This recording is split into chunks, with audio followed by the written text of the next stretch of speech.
हाँ तो प्यारे बच्चों, हम आज डिफिनिट इंटीग्रेशन के बारे में पढ़ेंगे।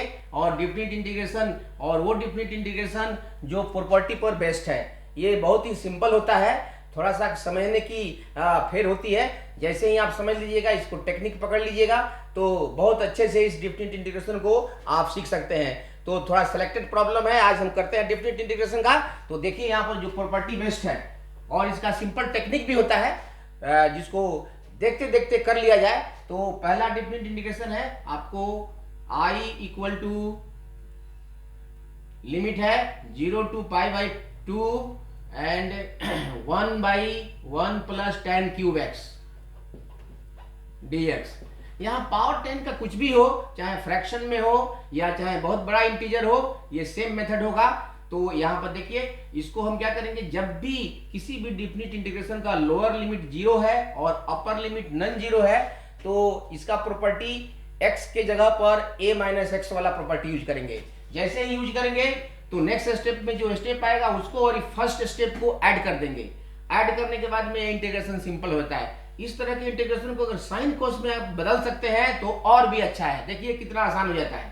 इसको साइन कॉस में बदलेंगे तो ये 0 to π/2 रहेगा और ये हो जाएगा 1/1 + sin cube x divided by cos cube x dx, and this will be 0 to π/2 and इसको इसका एलसीएम लेंगे तो cos क्यूब ऊपर चला जाएगा और यहां पर हो जाएगा cos cube x and plus sin cube x dx।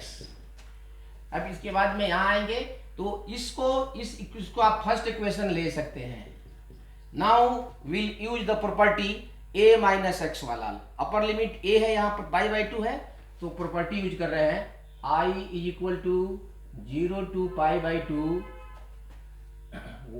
cos cube π/2 - x divided by cos cube π/2 - x plus sin क्यूब π/2 - x dx। यहाँ हमने जो फॉर्मूला यूज किया है प्रॉपर्टी, तो डिफिनिट इंटीग्रेशन का प्रॉपर्टी होता है from 0 to a f(x) dx is equal to 0 to a f of a - x dx। अर्थात जब भी डिफिनिट इंटीग्रेशन का लोअर लिमिट 0 है तो फंक्शंस में x के जगह पर आप अपर लिमिट -x रख सकते हैं। तो जैसे ही इसको रखते हैं तो देखिए cos 90 - x वाला फॉर्मूला लगेगा, जो छोटे क्लास में सीखे होगे तुम। तो ये साइन में बदल जाएगा, cos साइन में बदलेगा और साइन cos में। So this will become 0 to π/2 and this will become sin cube x dx divided by sin cube x plus cos cube x। देखिए इसको जैसे ही प्रॉपर्टी यूज करके इसको सिंपलीफाई करते हैं तो डिनोमिनेटर सेम रहता है। अब हम इस दोनों को ऐड कर सकते हैं। जब भी डिनोमिनेटर सेम हो तो हम इस डिफिनिट इंटीग्रेशन को ऐड कर सकते हैं। अब यहां लिखेंगे adding 1 and 2, adding 1 and 2 we get, तो i + i 2i हो जाएगा। हमको i का ही वैल्यू निकालना है। अब सिंपली डिनोमिनेटर सेम है तो न्यूमरेटर गेट एडेड, तो न्यूमरेटर को जोड़ देंगे हम, cos cube x plus sin cube x divided by, नीचे तो डिनोमिनेटर है तो ये होगा sin क्यूब x या cos क्यूब x पहले लिखो और cos क्यूब x, दोनों एक ही बात है। अब देखिए यहाँ पर ये दोनों कैंसिल आउट हो जाएंगे, यहाँ लिमिट भी डाल देंगे 0 to π/2, तो ये दोनों कट जाएगा। अब आपके पास ये सिंपल 1 रह जाएगा, यहाँ 1 हो गया। अब इंटीग्रेशन ऑफ 1, यहाँ देखिए यहाँ पर थोड़ा जगह कम है, देख लीजिए, जल्दी जल्दी नोट कर लीजिए और इसको बढ़िया से नोट्स बना लीजिए। और जो बहुत काम है, कोई भी डिफिकल्टी है तो आप बाद में भी पूछ सकते हैं।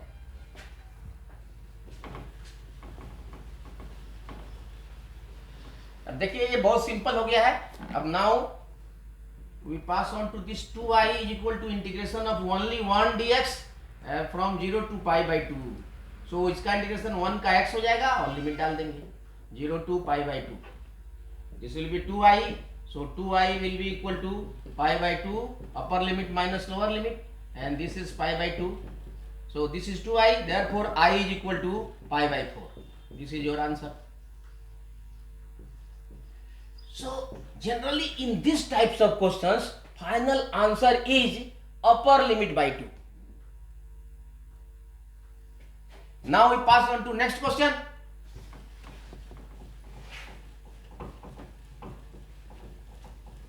The next question is also based on the property.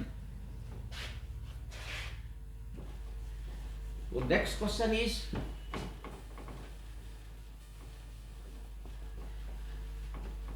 this is based on modulus.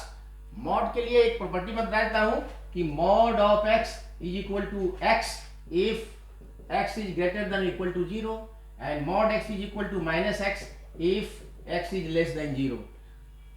That means in both cases mod x is positive.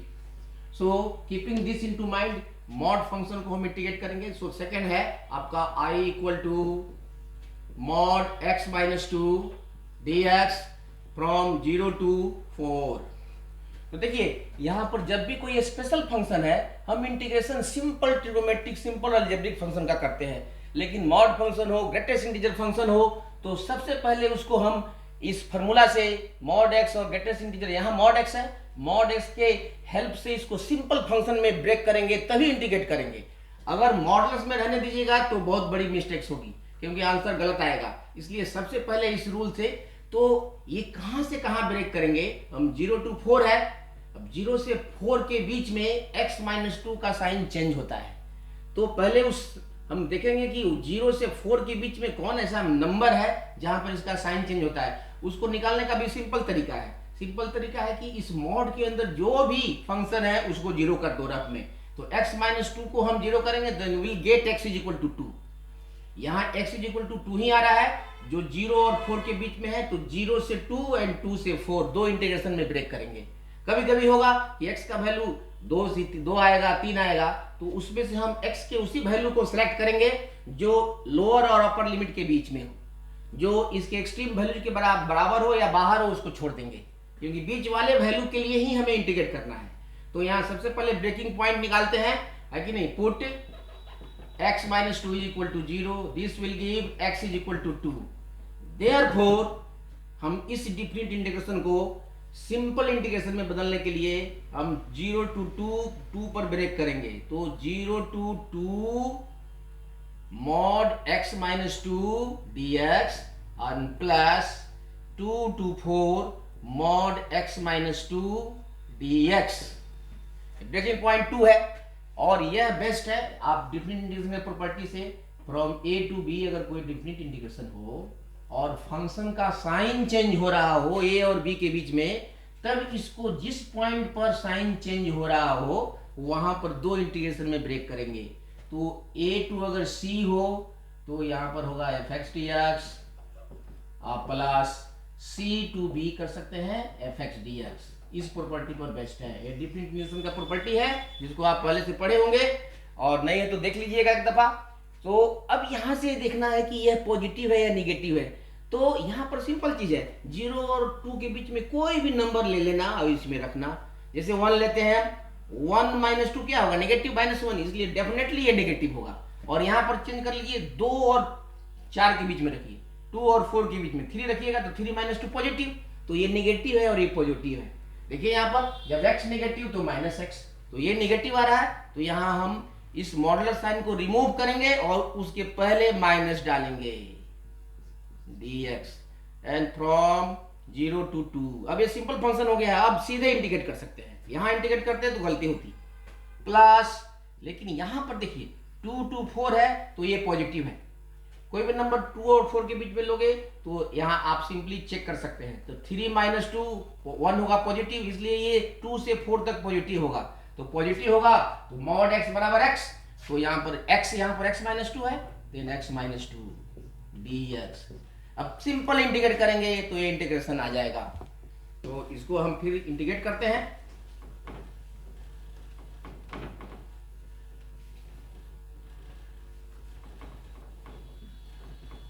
ये आपका हो जाएगा I equal to, now integrate कर देते हैं. तो ये माइनस है, माइनस x का integration x square by 2 minus 2x and limit is from 0 to 2 plus ये भी इंटीग्रेशन तो वही होगा x square by 2 minus 2x, लेकिन लिमिट यहाँ चेंज है तो लिमिट के कारण यहाँ वैल्यू बदल जाएगा।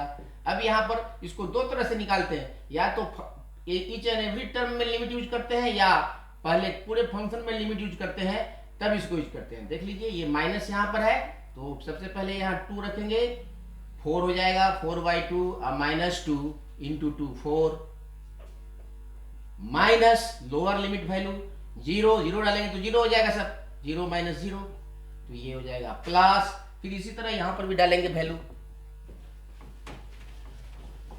बहुत ही सिंपल है डिफरेंट इंटीग्रेशन, थोड़ा सा केयरफुल रहिएगा तो बहुत आसानी से डिफरेंट इंटीग्रेशन सीख सकते हैं। यहाँ पर है 4 डालें, 4 4 जा 16, 16/2 और माइनस 4 2 जा 8, माइनस फिर लोअर लिमिट डालेंगे तो 2 2 जा 4, 4/2 और माइनस एंड 2 2 जा 4। Now we solve this one simply, तो ये हो जाएगा आपका 2 से कट जाएगा, 2 माइनस 4, माइनस यहाँ बाहर है -2 और ये 0 हो गया, और यहाँ पर प्लस 2 से कट जाएगा 8 तो ये हो जाएगा जी, ये भी 0 हो गया, और ये हो जाएगा 2 से कट गया तो 2 minus 2 minus 2, so this will be 2 and plus 2 that is 4, so this integration is 4। तो इस तरह से हम सबसे पहले मॉडुलस साइन को ब्रेक करेंगे, सिंपल अलजेब्रिक फंक्शन में बदलेंगे और उसके बाद इंटीग्रेट करेंगे, then will get the correct answer, otherwise will get wrong answer. Next एक दूसरा इंटीग्रेशन देखिए, फिर ये भी स्पेशल फंक्शन पर बेस्ड है, ये ग्रेटेस्ट इंटीजर पर बेस्ड है। I equal to greatest integer x square dx फ्रॉम 1 to 2। ये बहुत सिंपल है, यही में आया हुआ है पहले, लेकिन नहीं देखिए यहाँ पर कैसे ब्रेक करते हैं। ये जब भी ग्रेटेस्ट इंटीजर फंक्शन है तो इस ग्रेटेस्ट इंटीजर को, ये ग्रेटेस्ट इंटीजर के अंदर जो फंक्शन है उसको 1 के इंटरवल में ब्रेक करते हैं। ये देखते हैं कि पहले ये 1 2 तो फर्स्ट है 1 है, इसका हम देख लेते हैं, ये लिमिट है वो x का लिमिट है, लेकिन हमें एक्स स्क्वायर का देखना है, तो हम देख सकते हैं कि since x lies between 2 to 1 तो एक्स स्क्वायर लाइज बिटवीन, इसको स्क्वायर कर देंगे तो ये 4 to 1, तो इसको ब्रेक करेंगे पहले 1 to 2, 2 to 3, 3 to 4, 1 के इंटरवल पर ब्रेक करना जरूरी है। सो जब हम 1 के इंटरवल पर ब्रेक करेंगे तो 1 to 2 होगा, 1 to 2 होगा तो x का लिमिट हो जाएगा 1 to √2, तो 1 to ये √2 होगा।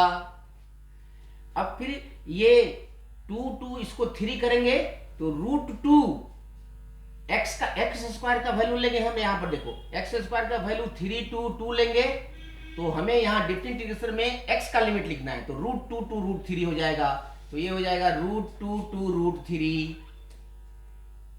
अब √3 अब यहाँ पर है, अब यहाँ पर जो भी हम यहाँ इंटरवल पर ब्रेक करेंगे तो इस अपर ओरिजिनल अपर लिमिट से ज्यादा नहीं होना चाहिए, तो लास्ट वाला हो जाएगा √3 to 2। So now we are able to break this integration into 3 smaller integrations. So I equal to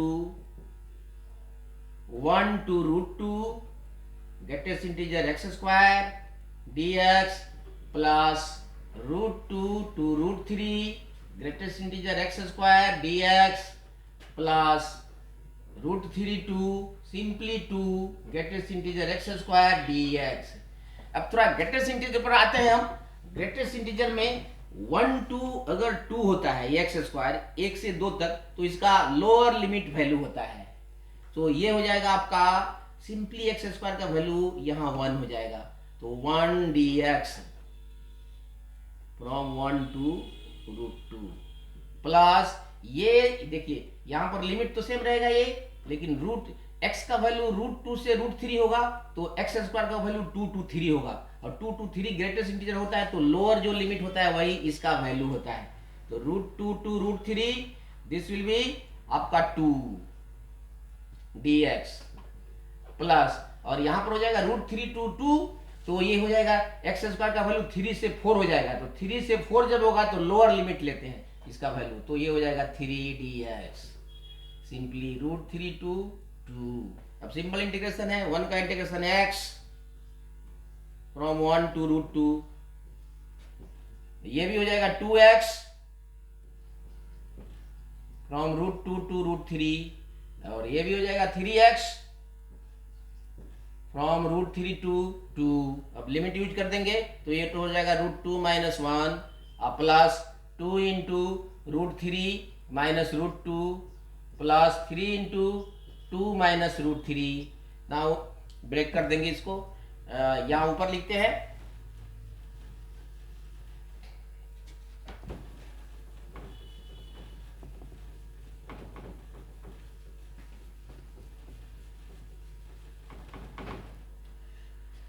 तो ये हो जाएगा I = x from 1 to √2, this will B 2x from √2 to √3, and ये हो जाएगा 3x फ्रॉम √3 to 2। अब limit यहाँ use कर देते हैं तो ये √2 - 1 plus 2 into √3 - √2 plus 3 into √3 into 2 -√3। Now bracket खोल देते हैं, √2 - 1 प्लस 2 √3 - 2 √2 प्लस 6 - 3 √3। सो पहले हम रूट से फ्री नंबर देख लेते हैं, ये हो जाएगा 6 - 1 दैट इज 5। अब फिर यहाँ देख लेते हैं √2 है, √2 माइनस 2 √2 तो -√2। अब यहाँ पर 2 √3 और -3 √3 तो -√3। This is your answer. So this way, first we break the given special function into simple algebraic function by using their definition, and then we integrate and put the limit value. Then we'll get the answer. Now one more very important questions जो board में भी आता है और IIT में भी आया हुआ है, ये I think 98 IIT में आया हुआ है। देखिए इसको,